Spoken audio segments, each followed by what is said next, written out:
Bismillahirrahmanirrahim. Assalamualaikum warahmatullahi wabarakatuh. Innal hamdalillah, amma ba'du. Alhamdulillah aku sekalian. Mas Nam, Sobal khair, Subahan nur. Hari ini kita akan belajar tentang kaifa halukum? Oh, alhamdulillah sehat-sehat semua, sehat semua. Alhamdulillah. Ya, alhamdulillah sehat semua. Udah sarapan belum? Udah sarapan? Alhamdulillah. Hari ini kita belajar tentang qadha dan qadar. Ya, qadha dan qadar. Kelas 6 tuh ya. Qadha dan qadar. Gitu. Ya, beriman kepada qadha dan qadar. Beriman kepada qadha dan qadar, halaman 46. Ya, mari kita baca dulu. Bismillahirrahmanirrahim. Rabbi zidni ilman warzuqni fahman. Halaman 46 sampai 52. Alhamdulillah. Siapkan alat tulis kalian. Siapkan alat tulis kalian ya. Buku yang penting-penting siapkan. Nanti kalau agak lupa, ulangi lagi video ini. Ya. Qadha dan qadar. Ya. Penjelasan tentang qadha dan qadar, perbedaannya. Lalu yang kedua adalah hubungan antara qadha dan qadar, hubungannya.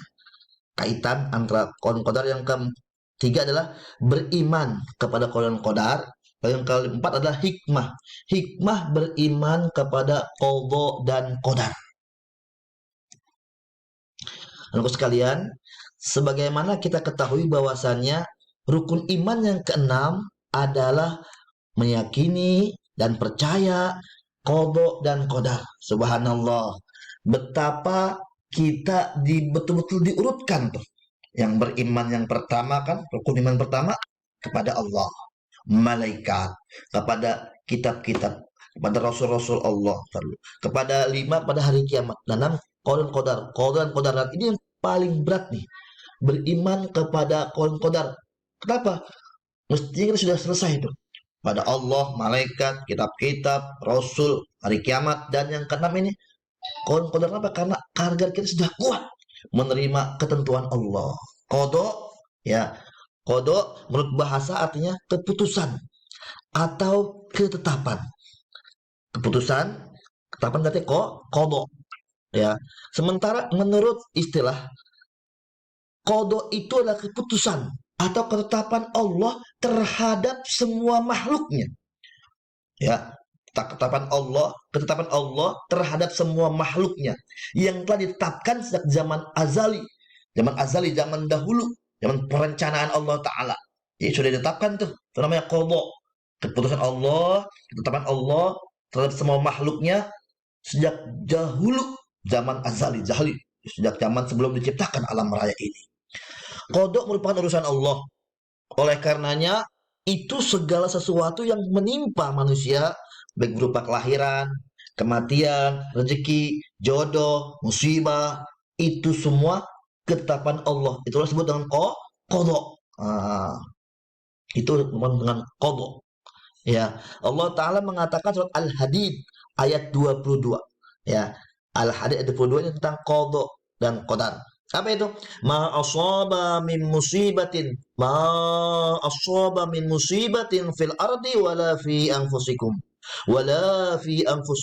illa fi kitabim min qabli an nabraha inna dzalika 'ala Allahi yasir. Setiap bencana yang menimpa di bumi dan yang menimpa dirimu sendiri semua telah tertulis dalam kitab Lauhil Mahfuz, zaman azal itu, Lauhil Mahfuz, sebelum kami mewujudkannya. Sungguh yang demikian itu amat sangat mudah bagi Allah Ta'ala. Al-Hadid ayat 22. Ayat tersebut menunjukkan kepada kita bahwa segala sesuatu yang terjadi atas kehendak Allah, dan tidak ada satupun yang dapat bisa menghalanginya. Segala sesuatu yang terjadi akan terjadi pada makhluknya tertulis dalam kitab Lauhil Mahfuz. Ketetapan itu tidak ada yang mampu, tidak ada yang mengetahui sebelum terjadi kecuali hanya Allah Ta'ala. Sekarang qadar nih. Tadi tentang qadha, sekarang tentang qadar. Ya, qadar itu menurut bahasa artinya ketentuan atau ukuran. Qadar ketentuan atau ukuran. Sementara menurut istilah, qadar itu artinya ukuran atau ketentuan Allah yang telah terjadi pada semua makhluknya. Ya, Al-Qamar ayat 49. Al-Qamar 49 tadi, kalau tadi Al-Hadid. Ya, sekarang Al-Qamar 49. Inna kulla syai'in khalaqnahu biqadar.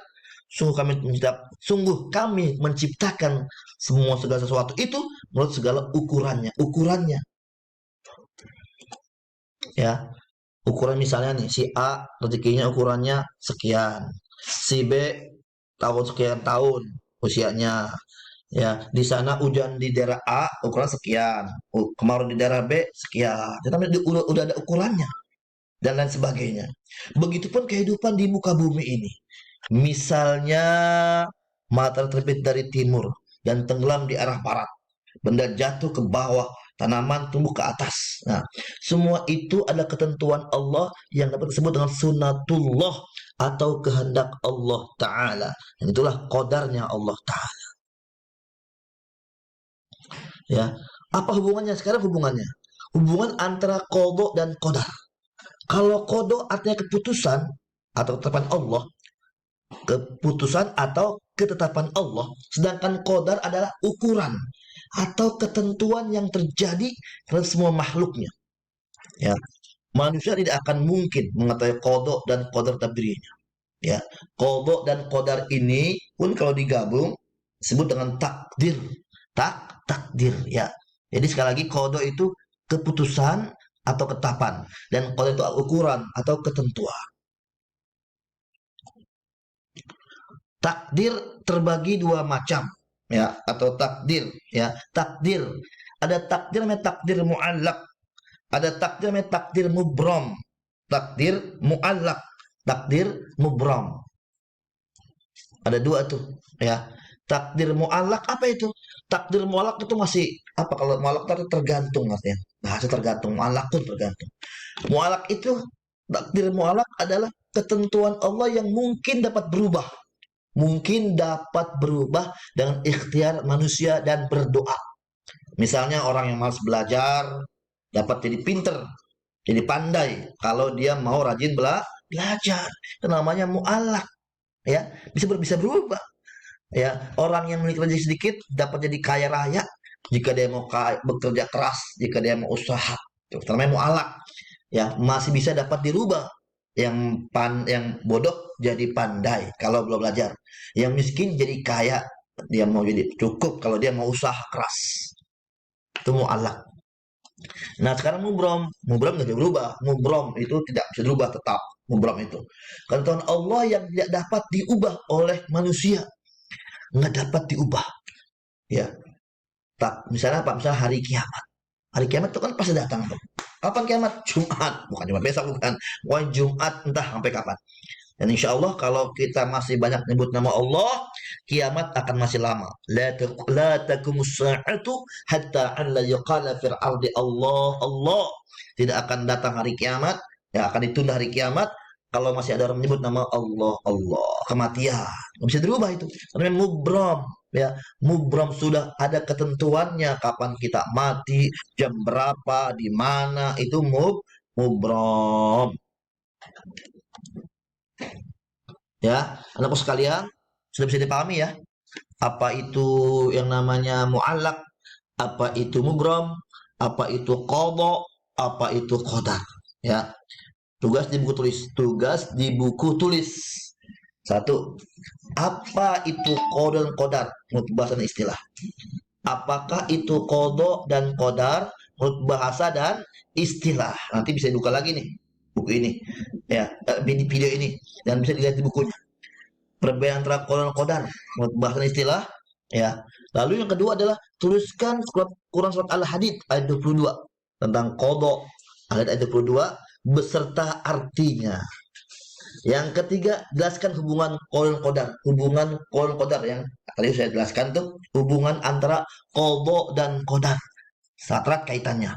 Yang keempat, apa perbedaan takdir mu'alaq dan takdir mubram. Yang kelima, apakah yang terjadi jika seorang muslim tidak percaya kepada ketentuan Allah Ta'ala. Anak sekalian, sebelum kita lanjutkan, ya, ini ada mesti kita percaya ini.